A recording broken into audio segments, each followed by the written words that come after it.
Real estate agents lie, pero merong malaking pagkakaiba sa isang highly ethical agent na nagsasabi ng white lies para matapos na yung deal at agent na walang moral compass kaya sayang sa oras ng seller o buyer. Minsan napapahamak pa yung seller o buyer doon sa kasinungalingan na nasabi. So in this video, I will share with you some of the lies real estate agents tell so you can protect yourself and your investment.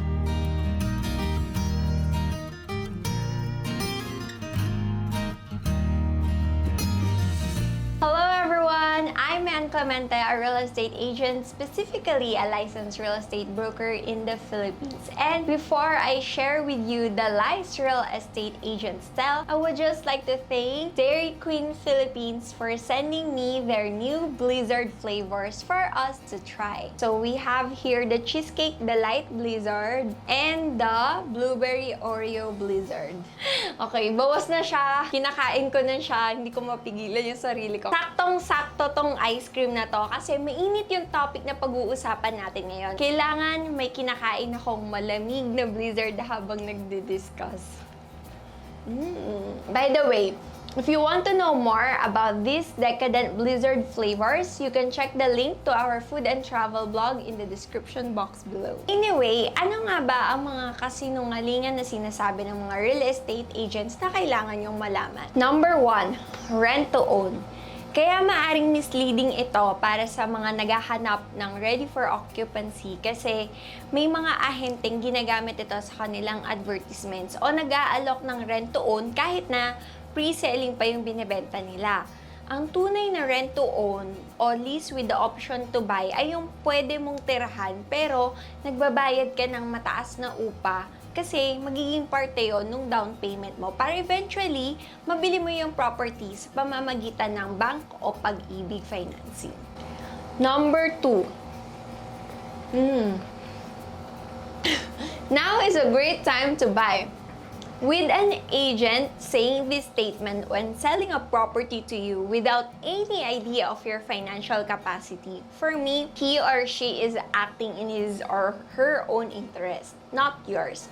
Alam mo yung totoo, yung great time na bumili ng property ay kung sapat talaga yung kita mo para sa property na bibilhin mo at meron ka pang emergency fund. Kasi mamaya, kapasubo kang bumili tapos hindi mo pala kayang ituloy bayaran o kaya naman hindi ka ma-approve sa housing loan.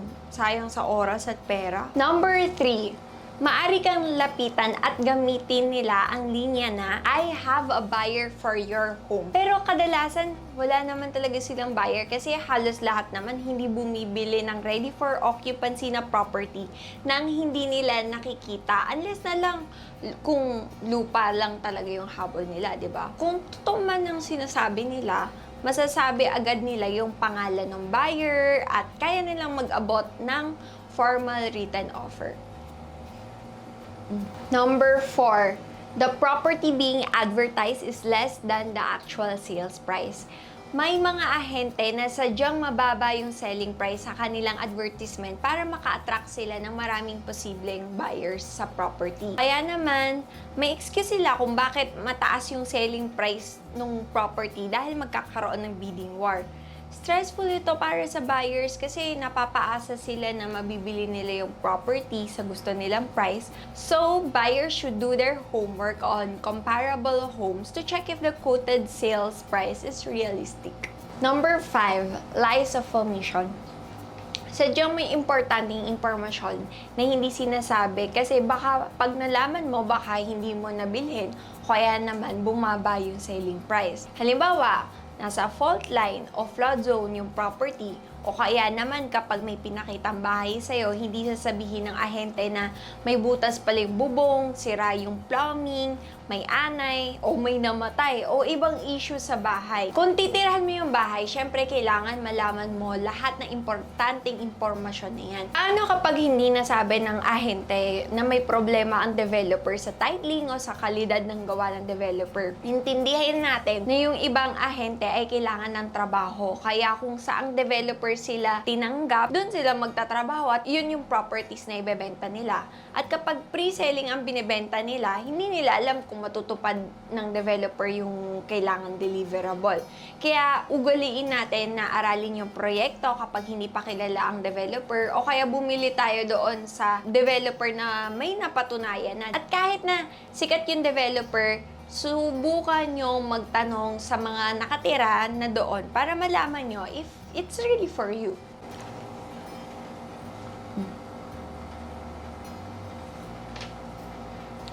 Number 6. Foreigners based abroad can get a housing loan in the Philippines. Agents will tell you this so you can reserve and pay monthly installments for the condominium unit they're selling.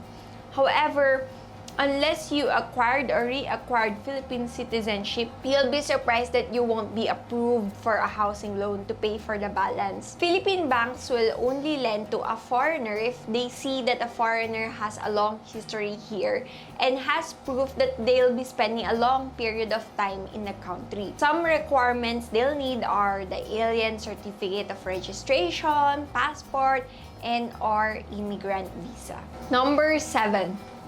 The property is worth more than it actually is.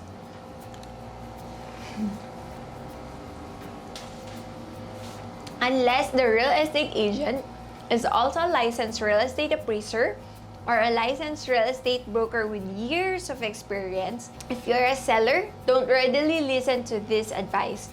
Yung commission kasi ay base sa selling price. Kaya syempre, gusto ng real estate agent na mabenta yung property sa pinakamataas na halaga. Pricing incorrectly though becomes a problem because it might take a long time before your property becomes sold. Number 8. I'm a licensed salesperson or I'm a freelance real estate agent. Kapag naghahanap kayo ng real estate agent upang tulungan kayong ibenta ang property nyo o may gusto kayong bilhing property, kapag may nagpresenta sa inyo at nakita nyo yung job title ay licensed salesperson o freelance real estate agent, huwag niyong paniwalaan yung job title nila. Kasi, una sa lahat, ang salesperson ay hindi licensed dahil hindi sila nag-take at pumasa sa board licensure examination for real estate brokers. O, kaya naman, wala naman talagang board licensure examination for salespersons. Kaya hindi sila pwede maging lisensyado. Kung hindi sila nagtatrabaho kasama ang isang real estate broker kapag nagka-problema sa transaction, paano ka na? Halimbawa, nawala yung pera na inabot mo. Maliit lang surety bond nila. Hindi gaya sa real estate broker. Kahit papano, mas malaki yung bond ng real estate brokers. Tsaka mahabol mo rin yung lisensya ng real estate broker. Sa freelance real estate agent naman, yan ang kadalasang ginagamit ng mga kolorum brokers or illegal real estate service practitioners. Kung ang real estate broker ay hindi in-house o hindi nagtatrabaho sa ilalim ng isang real estate developer gaya ko, ang tawag doon ay independent real estate broker. Those are some of the lies real estate agents tell. What other lies have you heard from real estate agents servicing you?